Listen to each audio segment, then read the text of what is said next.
A Associação Nacional dos Procuradores da República decidiu recorrer ao STF para impedir que Eduardo Pelela, procurador regional da República e ex-chefe de gabinete de Rodrigo Janot, preste depoimento à CPMI da JBS como testemunha. Nota: a jurisprudência do tribunal garante mesmo a testemunhas a concessão de um habeas corpus preventivo, hipótese em que o dito cujo pode ficar calado para não produzir provas contra si mesmo. Mas calar para ele é pouco, para o Pelela, o ex-assessor do Janot. Ele reivindica a condição de quem está acima do legislativo, que o MPF vem tentando destruir com determinação e método. Rapidamente explicando, ninguém é obrigado a produzir provas contra si mesmo. É um fundamento das democracias e acabou. Então, cara, quando ele é convocado para uma CPI, e ele, na condição de investigado, ele pode pedir um habeas corpus preventivo. Para chegar lá, e aquela ladainha que vocês já ouviram, eu prefiro não responder, excelência. Eu prefiro não responder, excelência. Porque ele está partindo do princípio de que, dependendo do que ele falar, ele pode produzir prova contra si mesmo. Atenção, testemunha não é um investigado. A testemunha tem o compromisso de falar a verdade. Jura dizer a verdade? Não é o famoso. Ele tem o compromisso de dizer a verdade. E se mentir, é perjúrio, pode ser preso, inclusive flagrante. O Supremo passou a entender, e a meu ver corretamente, que muitas vezes as pessoas eram convocadas como testemunhas, mas respondiam como se fossem investigadas. E poderiam, ao responder, tá produzindo prova contra si mesmo. Então, mesmo para testemunhas, o Supremo dá o habeas corpus preventivo se o cara precisar. E ele vai lá e não tem de produzir prova contra si mesmo, pode se negar a responder perguntas. Olha, se o Pelela tá com medo, tá com medinho, vai e pede o habeas corpus preventivo. Né? Aquele habeas corpus preventivo contra o qual os procuradores lutam. Aliás, lutam contra todos os habeas corpus, vamos ser claros. Pelela é casado com... Olha, atenção! Pelela é casado com Débora, assessora de imagem de Edson Fachin, o ministro do STF, escolhido relator do caso JBS por Janot, fraudando o princípio do juiz natural.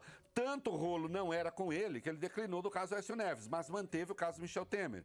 Embora esse também nada tivesse a ver com Petrobras. E a desculpa é que o Cunha estava nos dois, então você pode manter. Bom, o pleno do tribunal condescendeu com a heterodoxia, deixou o Fachin lá, embora ele não fosse o relator. Atenção para uma coisinha aqui. Quer ver que bonitinho? O chefe da mulher de Pelela, então subordinado de Janot, é Fachin, que visitou, quando candidato ao STF, gabinetes de senadores em companhia de Ricardo Saúde, chefão da JBS, cujos diretores se encontram com Pelela antes de Joesley gravar o presidente Temer. Gravação que é óbvia armação, a exemplo da feita com o senador Aécio Neves, segundo se depreende de mensagem de um grupo do WhatsApp, do qual faziam parte os batistas, Marcelo Miller, que é outro braço de Janot, e Fernanda Tortima, irmã por consideração de Roberto Barroso, também ministro do Supremo, e entusiasta da punição ao senador Aécio Neves. Barroso defendeu a tese vencida de que o acordo de delação vale mais que as tábuas da lei, a exemplo de Fachin, aquele que, além de desfilar com saúde e depois beneficiá-lo com homologação de um acordo absurdo, é chefe de Débora, casada com o ex-subordinado de Janot, o tal Pelela, aquele que não quer ir ao Congresso. Entendeu? Pareceu-lhe uma grande família? O Carlos Drummond de Andrade tem um poema chamado Quadrilha. O É da Coisa. Cultura. Obrigado, Coutinho. Que o Coutinho falando. O Carlos Drummond de Andrade tem um poema chamado Quadrilha. O Coutinho falou, é um momento cultural que o Reinaldo... Claro que é. Momento cultural. Né? Como é que é o poema mesmo? João amava Teresa, que amava Raimundo, que amava Maria, que amava Joaquim, que amava Lili, que não amava ninguém. E no fim desse poema, meninos, aparece lá o tal do J. Pinto Fernandes, né? Que se casa com a Lili. E o J. Pinto Fernandes diz o Drummond que não tinha entrado na história. A dona Zelite, né?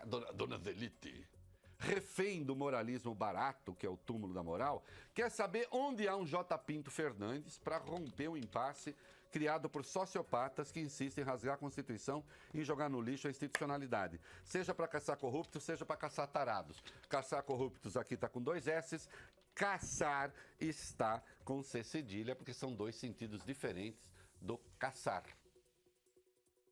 Né?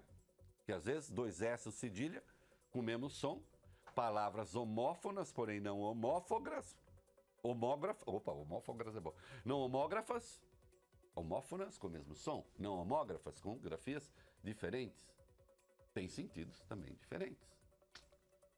O Padre Vieira tem um trecho num sermão. O É da Coisa. Cultura.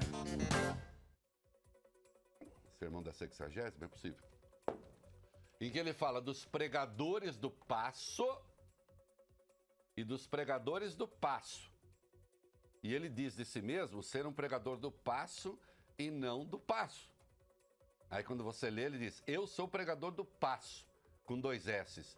Eu sou um jesuíta, eu sou pregador que vai às pessoas, que vai aos gentios, que corre o mundo levando a palavra de Deus.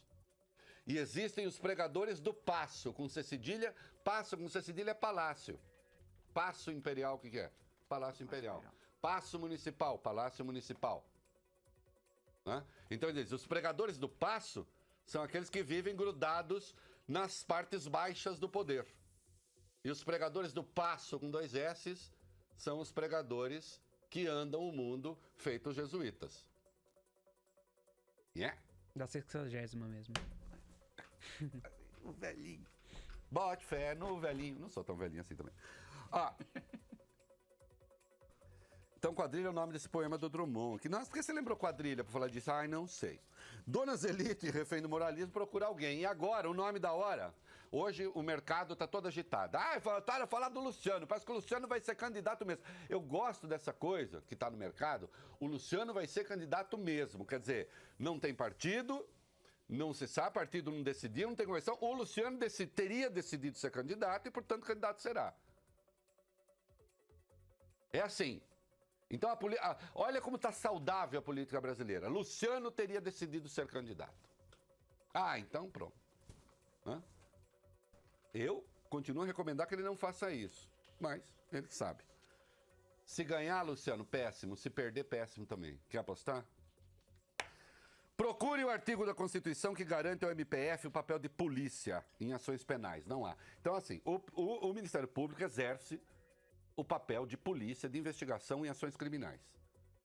Seu Vólio Bene, vá lá, tem um trecho da Constituição que cuida das funções do Ministério Público. Procure lá onde está escrito que o Ministério Público pode fazer isso. Não tem. Não tem. O Ministério Público arrancou isso no berro. Nas outras ações, não, aí sim.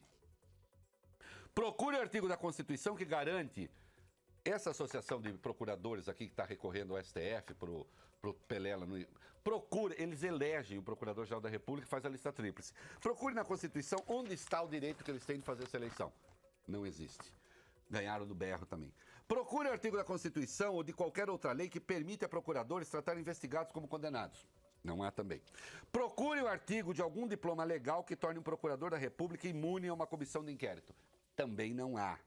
Essa gente toda poderia estar na liderança de um saudável trabalho de saneamento da vida pública, promovendo ações, investigando, punindo, cada um, claro, segundo o seu papel. Em vez disso, supostos moralizadores se tornaram promotores e beneficiários do caos. Trata-se de um projeto de poder. Como num poema de Ascenso Ferreira, outro poema, que eu já citei aqui, do Gaúcho, né? A gente poderia perguntar e responder, mas projeto de poder para quê? E a resposta seria para nada. Então, atenção, essa gente aqui é que conduziu a política a esse estágio miserável, em que o candidato mais cotado é Luiz Inácio Lula da Silva, seria eleito presidente hoje, por obra e graça do Ministério Público da direita burra, da direita cretina, da direita estúpida, e por obra e graça daqueles que, tendo a responsabilidade de fazer a coisa certa, continuam a fazer a coisa errada. A exemplo do presidente Fernando Henrique Cardoso, que escreveu um artigo infelicíssimo, ex-presidente, nesse fim de semana. Tentando botar o PSDB na oposição. Oposição a quê, Fernando Henrique? Daqui a pouco eu vou falar disso. Né? Fernando Henrique que não teve quem defendesse o mandato dele. Lá atrás está querendo fazer a mesma coisa com Michel Temer. Não, são incomparáveis. Não são, não. Eu vou escrever hoje à noite, você vai ver. Vai ver. O senhor é bom, mas erra. Então é o seguinte, essa gente conduziu o país a esse impasse que está aí, e agora estamos à caça de que seja um apresentador de televisão popular para a gente fazer o caldeirão do Hulk em Brasília, que seria o caldeirão da mistificação. Turn down for what?